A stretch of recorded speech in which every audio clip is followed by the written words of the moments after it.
Hello, সবাই কেমন আছো? আবার একটা নতুন ব্লগের সাথে হাজির হয়ে গেলাম। তো যাই হোক, আজকের ব্লগটা একটু অন্যরকম করব। সেটা হচ্ছে মাকে পেডিকিউর করে দেবো।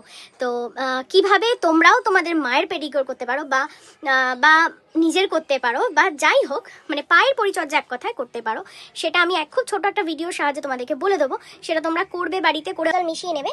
নিয়ে তার মধ্যে আমি যা যা দিয়েছি হচ্ছে খাবার সোডা অনেকটা দিয়েছি, বেশ খানিকটা দিয়েছি, মানে পরিমাণ বুঝে তোমরা একটু দিও। লেবুর রস দিয়েছি, ওটা গোটা লেবুর রস দিয়েছি, কারণ মা আমি দুজনে করবো তাই। আর হেয়ার যে শ্যাম্পু হয় সেই শ্যাম্পু ইউজ করবে। আর এই যে দেখো লেবুর যে চোখলাগুলো, এগুলো কিন্তু আমি ফেলে দিইনি, এগুলো দিয়েই কিন্তু আমি রাব করব পাটা।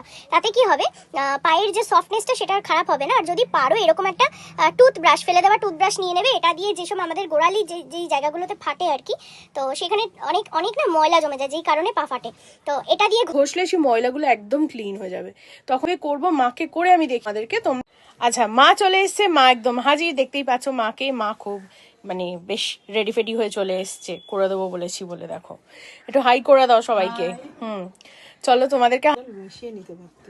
আচ্ছা ঠিক আছে, এটা আস্তে আস্তে ঠান্ডা হয়ে যাবে, একটু তো গরম রাখতেই হবে। বললাম ফ্যানটা চালিয়ে দে। উফ, তোমার এত না জানতেই ধুলো ময়লা বসে অনেকটাই ময়লা হয়ে যায়। তো দেখবে ওই জন্য ট্যাপের অংশটা সেটাকে পরিষ্কার করে নেবো আস্তে আস্তে করে, ঠিক আছে?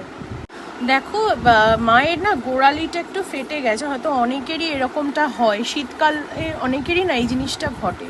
তো দেখো, ভালো করে দেখো, বুঝতেই পারবে দেখলে। তোমাদের মায়েদেরও বা তোমাদেরও যদি হয়ে থাকে, তো তোমরা এইভাবেও পরিষ্কার করতে পারো। এটা পরিষ্কার হয়ে গেছে, দেখো একদম দেখিয়ে দিলাম। সবাই কিন্তু লাইক করবে, সাবস্ক্রাইব কিন্তু মাস্ট। চলো নতুন ব্লগে আবার দেখা হবে, আজকের জন্য টাটা।